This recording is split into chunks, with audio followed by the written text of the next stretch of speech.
Senate Bill 1236 by Senator Pody. You're recognized.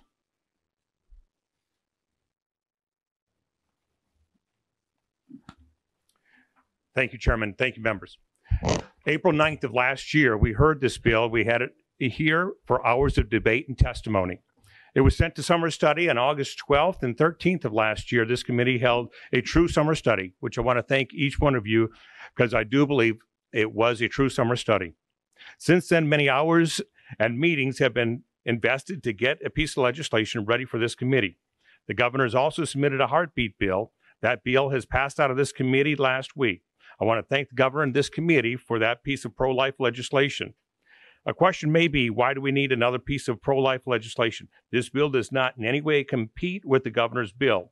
This bill does one thing and one thing only. When this bill boils down to the real nuts and bolts, it addresses a question that many have wrestled for so many years, and that question is, when does life begin? That question then is going to be answered by who decides. And if it's government, there's only three branches of government. The executive branch, the governor has actually brought a piece of legislation for us to decide. The courts rule on laws that have been passed based on what the circumstances in front of them have been presented before them. Courts cannot make new laws. They only can rule on current laws or decide they are unconstitutional. And the majority opinion of Roe v. Wade, the courts actually said that we need not to resolve the difficult question of when life begins. Those trained in the respective disciplines of medicine, philosophy, and theology are unable to arrive at any consensus. The judiciary, at this point in the development of man's knowledge, is not in a position to speculate on that answer. That leaves the legislative branch. That's you and I. Our options for this question fall between conception and a day after birth. There are those at this point that are even saying that after birth, it has the right to be killed. Life of a unique human being. If I'm wrong, my definition is wrong, that life is at conception, then I am putting others at an inconvenience and grief that I'm causing. If I'm right, based on the hours of medical science and testimony and proof, life starts at conception, and I do not do all I can to protect that life and save that life, am I not a part of murdering that unborn child? With that, Mr. Chairman, I believe we have an amendment. All right. Thank you, Senator Pody. Is there a motion on the bill? It's been moved by Senator Bowling. Or second by Senator White. Senator Pody, I've got three amendments on my dashboard. What's the drafting code? I believe the amendment is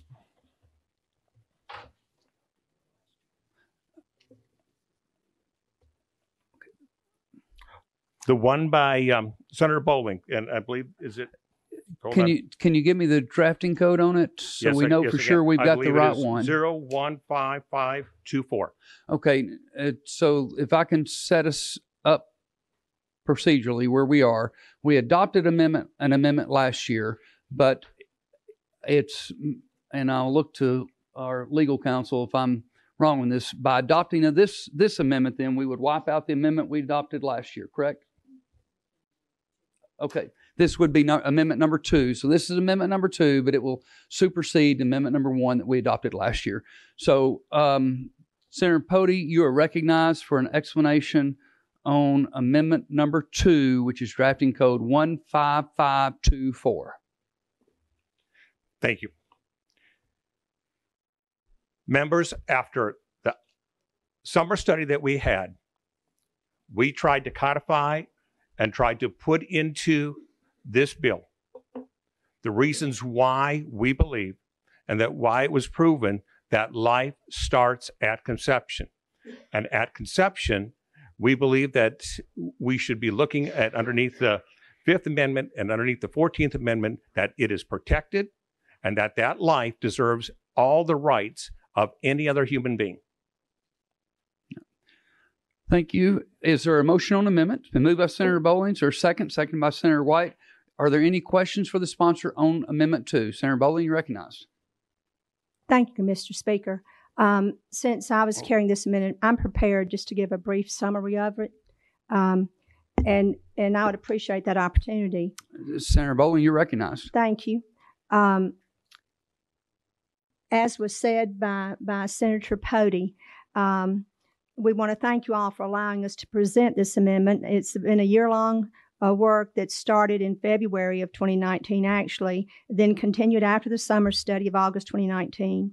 We thank you all for asking us to go in a very different way from the heartbeat legislation that had been passed in the House, that this was originally the companion bill to. And our due diligence has led us to a destination that has become known as Senate Bill 1236, Life at Conception, or the Rule of Law Life Amendment. And I had a pass out last week when this bill was rolled. Were those passed out? I will read you what that handout was going to be. This is from the textbook, The Development in Human, 2nd edition, Clinically Oriented Embryology by Keith Moore. Development is a continuous process that begins when an oocyte or ovum is fertilized by spermatozoan sperm and ends at death. It is a process of growth and differentiation which transforms the zygote, a single cell, into a multicellular adult human being. Most developmental changes occur during the embryonic and fetal periods, but important changes also occur during infancy, childhood, adolescence, and adulthood, and I've even been told old age. Although it's customary to divide development into prenatal and postnatal periods, it is important to realize, and this is the key phrase in this medical book, that birth is merely a dramatic event during development resulting in a distinct change in environment. Development does not stop at birth. Importantly, development changes in addition to growth occur after birth, and the term, this cell, which has been fertilized, this zygote, from the oocyte and by sperm, is the beginning of a human being. Life begins at conception. And recognizing that in our legislative attempt with this amendment, we also know that this has been presented to many people have seen this amendment, and it has been endorsed and supported by Personhood Alliance, the American Association of Pro-Life Obstetricians and Gynecologists, Christian Medical and Dental Association, Liberty Council, Tennessee Baptist Convention, and the Tennessee Coalition of Pregnancy Centers. This amendment turns to the foundation of our country, where our Constitution asserts we are endowed by our Creator with certain inalienable rights. Inalienable means cannot be transferred to any civil authority, not transferable to 7 men in black robes. This right cannot be usurped. Inalienable rights are foundational to our constitutional republic. Among these Creator rights, life and liberty, we join the inscription on Thomas Jefferson's monument that declares the same Creator who gives us life gives us liberty. English common law and the writings of Blackstone verify their understanding that the right to life must precede the right of liberty. The enumeration in the Constitution of certain rights shall not be construed to deny or disparage others retained by the people, those inalienable rights, aforementioned of life being foundational. As we worked the constitutional law, it became apparent that we needed to, as charged by this committee, summarize the 2 types of testimony heard during the summer study. This summer study testimony fell predominantly in 2 camps. One summarizes the court prediction law camp, who argue it's best to know you have 5 votes to overturn Roe before directly challenging it, or those who believe in the rule of law camp, who argue that it is now time to make a direct challenge at Roe's rationale. And I will briefly just go through a summation of the whereas clauses, paragraphs 12 through 28. As we continue down that legal road, these paragraphs lay out the basis for legal argument that's made under the 9th Amendment, explains the 9th Amendment reflects the constitutional idea that rights do not come from law enacted by civil government institutions, that civil government's first duty is to secure the rights that human beings naturally have a part of, and these are apart from civil law. These are the inalienable rights we are discussing. It demonstrates the U.S. Supreme Court regularly uses common law and William Blackstone's commentaries to interpret the U.S. Constitution. Paragraphs 19 to 41 explains that Blackstone and the common law divide persons into natural persons, human beings, and artificial persons like corporations' trust, and explains that the human life was an absolute right at common law and that common law protected, and it included the child in the mother's womb. Even now, the child in the mother's womb has protection, tort, hereditary protection, inheritance protection, rather, and also criminal protection. If you injure a pregnant woman, there are two people you have injured. Paragraphs 42 to 54 explains that the states did not directly challenge Roe's premise in Planned Parenthood versus Casey in 1992.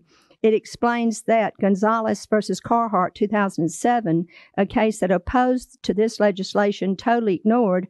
The court undermined pre-viability and post-viability abortion standards in Casey. And that was much to Ginsburg's horror. And because they referred in that Gonzalez versus Carhart that the baby is a living fetus, an unborn child. And it notes that Justice Ginsburg was livid in her Carhart dissent about the majority's decision because it did undermine Casey. It explains that Justice O'Connor said viability outside the room was an arbitrary standard even prior to her opinion in Casey. And it explains that arbitrary law is the exact opposite of the principles behind the rule of law, and Tennessee's Constitution says arbitrary law should be resisted. Paragraphs 55 to 60 explains that the Gonzalez case, which we just referenced, detailed the reasons for the law that it upheld, that Gonzalez is still good law. The court in the post-Gonzalez Helderstedt 2016 case relied on by opponents of this bill noted that in Helderstedt, they failed to give the reasons for its law and left the court free to infer what it wanted about those reasons. Helderstedt's mistake is avoided by this bill's many whereas clauses and findings in Section 2 of the bill. And we agree here with Jefferson and Lincoln again, recognizing that the Constitution is not what a majority of justices says it is. Paragraph 61-64 explains how the Sixth Circuit courts this year, upholding Kentucky's ultrasound law, supports direct attack on Roe by referring to the unborn as a whole, separate, unique, living human being, and referring to the fetus as unborn human being, and noting that the mother has already an existing relationship with the unborn child that the mother has a constitutional right to protect and maintain. This ground now has been laid by the justices. We're kind of hearing an echo of former Justice Scalia when he said, "When will there be a moral outcry?" And I would say this is a moral outcry. Paragraph 64 to 70 explains how Ambassador Allen Keyes' testimony tied the pre-Civil War Dred Scott decision denying citizenship to slaves to Roe Casey denying personhood to the unborn. And I think we all recall that very powerful testimony by Ambassador Allen Keyes. Paragraph 71 to 75 notes that Gonzalez Court noted the brutality of partial birth abortion in upholding that law and highlights Ginsburg's dissent that the standard D&E is even more brutal because it rips apart the unborn. So she at least agreed there's no easy way to be killed in utero. Paragraph 7681 explains how the Roe's failure to interpret the word person to include the unborn violates well-established principles of judicial interpretation and makes the word person in the 14th Amendment have two different meanings in the same sentence, a grammarian mistake of the first order. Paragraphs 82 and 88 explain that unrebutted testimony showed that life begins at conception. The medical fact is life begins at conception. The unborn child has rights in every other law except for this abortion ruling that now is in our land, and explains that this double standard and arbitrary basis for interpreting person violates the principle of permanency, uniformity, and universality that constitute the bedrock meaning of the rule of law. And I'll say that again. It violates the principles of permanency, uniformity, and universality that constitute the bedrock meaning of the rule of law. It reminds the court that it is up to uphold the rule of law. And paragraphs 89 and 96 explained how the canon of judicial construction urged by pro-life lawyers exposed the bill in conflict and does not apply to the Ninth Amendment grounding given for the legislation. Paragraphs 97 and 112 explains how Supreme Court precedent regarding the intersection of life and liberty in cases involving the alleged right to an assisted suicide and the right to be present at one's criminal trial support a restriction on liberty when life is at issue, or the right to be protected pertains to and affects the whole body of citizens. It refers pro-abortion lawyers' position that the mother gets to unilaterally decide if an unborn child has rights. It notes the key Supreme Court precedent from 1938 stating that no matter how old an unconstitutional assumption of powers by the courts of the United States may be, it must be reversed. This law, this ruling, is less than 50 years old, but it has cost over 61 million lives. It's time for it to be reversed. Paragraph 113 to 115 notes that Tennessee is a common law state, and the people spoke on the balance between liberty to abort and the life of the unborn by its adoption of the amendment regarding abortion in our state's constitution in 2014. And this confirms to the legislature that the assertion of rights retained by the people under the Ninth Amendment in regard to life. And then finally, in paragraphs 116 to 121, it reminds the court that according to its own opinions, it must consider all of the opinions, and thus it can't ignore all the opinions cited in the whereas clauses, wherein the courts look to common law to construe the original meaning of the words in the U.S. Constitution. We hold these truths to be self-evident, that we are endowed by our Creator with certain inalienable rights. Thank you, Senator Bowling. And let me catch back up on where we are procedurally. We're on the amendment. Okay, we're on the amendment. They have an explanation of the amendment. So any questions on the amendment? Hearing none, we'll take a voice vote. All those in favor say aye. Aye. Those opposed say no. Ayes have it. Back on the bill as amended. Are there any questions for the sponsor on the bill? Senator Roberts, you're recognized. So on the original Senate Bill 1236, I'm one of the sponsors, and but now we've completely rewritten the bill with this amendment. Here's what I'm struggling with, and what I'm trying to understand: why is this continue to be necessary after we voted on the bill a week ago that the governor's as part of the that Senator Leader Johnson brought forth? I don't understand why we're doing this too, and I just need some help with that, and then I'm going to have a follow-up question. Okay, Senator Pody, you recognized. Thank you for the question. When I originally started, when I brought the bill here last year, it was a heartbeat bill. And that bill was not in an order that I believe that the committee was looking for or leadership was looking for. They wanted, and I was directed to find a different way because the heartbeat bill had been challenged in so many different states and it had been tied up in court. In fact, I believe we hear testimony from what it was said that bill wouldn't do anything because it was tied up in court and other courts have stopped it. So we came up with a different way to look at this issue through the testimony of the summer study. We felt the best way, the strongest way that we could have a piece of pro-life legislation that will stand up in court, that has not been challenged in other ways, was to come up with this amendment written in such a way that we're trying to spell out the legal arguments for whoever is going to argue it in court, to give it standing to bring once and for all the fact that life, human beings, all human beings deserve to be protected, even those in the womb. Senator Roberts, you recognized. Which I understand, but here's what I'm struggling with, though. So if the previous bill, and I'm sorry I don't know the bill number, but that Leader Johnson sponsored, if that bill, so it's passed out of this committee, and where did it go from this committee, Mr. Chairman. Where did Leader Johnson's bill go after it passed out of this committee? It goes to finance. It goes to I'm sorry. It goes to the floor. Okay. I'm sorry. It goes to the floor. So it goes to the floor. We vote on it. It passes if the House does the same thing.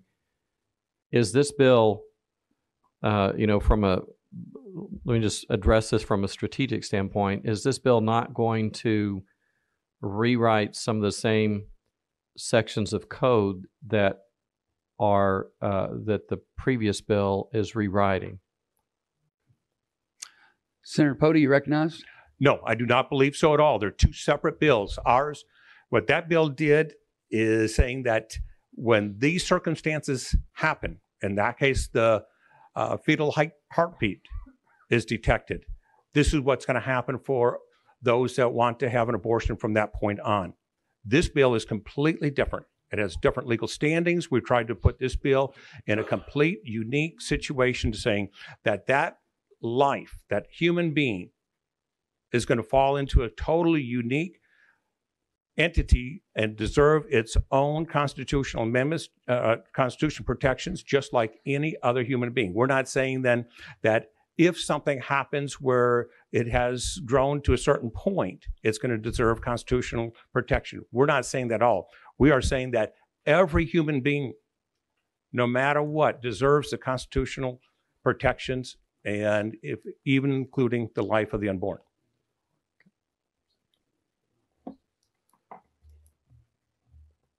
Senator Roberts, you recognized. Thank you. And I understand what you're saying, but that's not what I'm asking. If I recall correctly, the previous bill and this bill reference the same sections of code.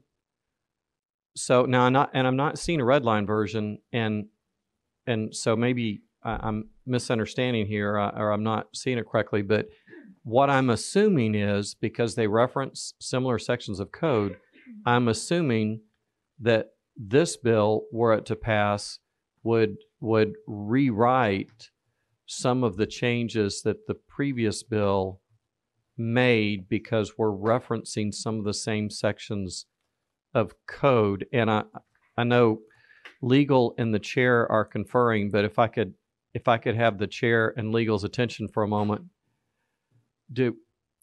Mr. Chairman, would legal be prepared to, the question that I have is this: are these bills not referencing the same section of code, and would not this bill overwrite the bill that we already voted on?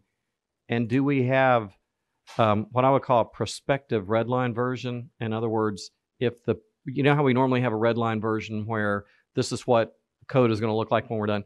Do we have a prospective version that shows what the previous bill does and what this I bill can would answer do? that question for you. Okay. No, we do not have that.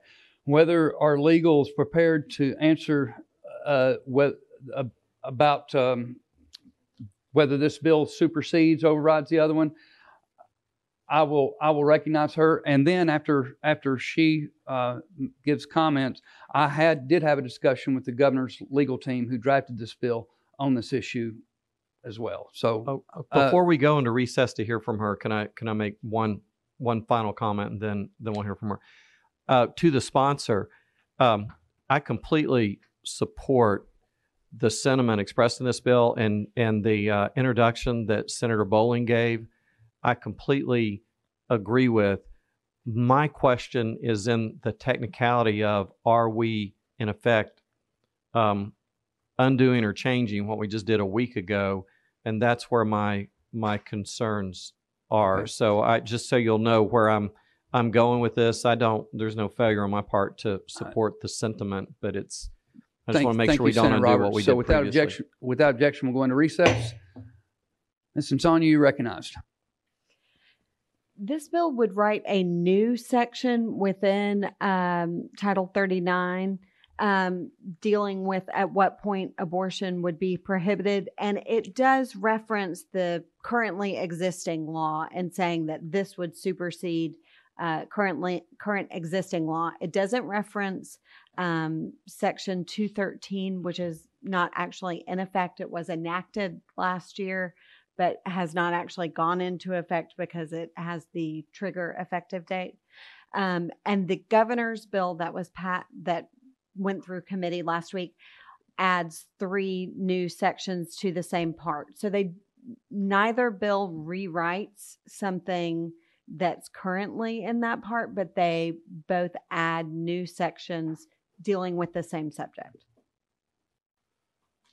Chairman Roberts, you recognized. Does this present any kind of legal conundrum here in terms of how the state of Tennessee moves forward, in terms of how we would defend ourselves in a lawsuit, in terms of what any plaintiff who brings a lawsuit, what they're actually suing over? I'm trying to, again, understand the consequence of what we might do here. Thank you. Ms. Insania, you recognized. I think since it would be adding, and under the assumption that both these bills passed and were enacted, since there would be 2 sections dealing with the same issue and prohibiting conduct based on different standards, it would be up to a court to interpret how that would be enforced. And it might depend on which was passed first, and because the court, assumes that later passed legislation, the legislature is passing it with awareness of what came before, but it would be up to a court to interpret it. It's not really possible for me to say how that would play out. Thank you, Ms. Insania. Chairman Roberts, you recognized. Is it possible that, and you may not be able to answer this, but is it possible that sometimes when you do things and you hope for a certain outcome, for lack of better words, it backfires on you and you're in worse shape than when you started? And when I use this word, a legal conundrum, I mean, is this putting the state of Tennessee in a position where if any of this gets in front of a judge, the whole thing gets undone and we're in worse shape than where we started? I guess maybe that's an attorney general question. I don't Senator know. Roberts, I don't think that's a question that's a fair question for her to attempt to answer right now. Yeah, you're recognized. Well, I would just say, we need to go back out of recess. Okay, without objection, we're back in session. Chairman Roberts, you're recognized. To the sponsor, I just have to say I'm really confused about what standing this leaves us in, and I didn't realize we were adopting the other bill as an amendment to rewrite this bill. But I will have to say I'm just a little bit confused about where this leaves us, and I'm also a little bit. I guess you were going to comment on what the governor's staff had to say. I'm also a little bit confused about their position on this too. Okay. Well, let me go recognize the sponsor first. Senator Pody. I appreciate that. I don't have no legislative intent to affect the governor's bill. I'm not trying to supervent his bill or in any way. I'll vote for his bill. I feel this is a companion bill. I don't think that they're competing bills. He's looking at it when the heartbeat from that point on. I'm looking at it from an earlier point of view. Senator Bowling, you recognized. Mr. Chairman, I don't know the proper procedure here. Thank you. But it's obvious that some people don't feel comfortable with this bill or this amendment. And could we general sub the bill? That would be up to the sponsor. I know it is the amendment that makes the bill. And if the sponsor of the amendment is not moving her amendment, then this bill won't the intent of this bill is not here. Okay. So give me just 1 second.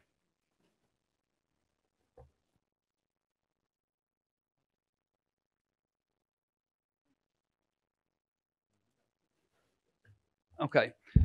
So Senator Bowling has made a motion to put this bill in general sub. Is there a second on that motion?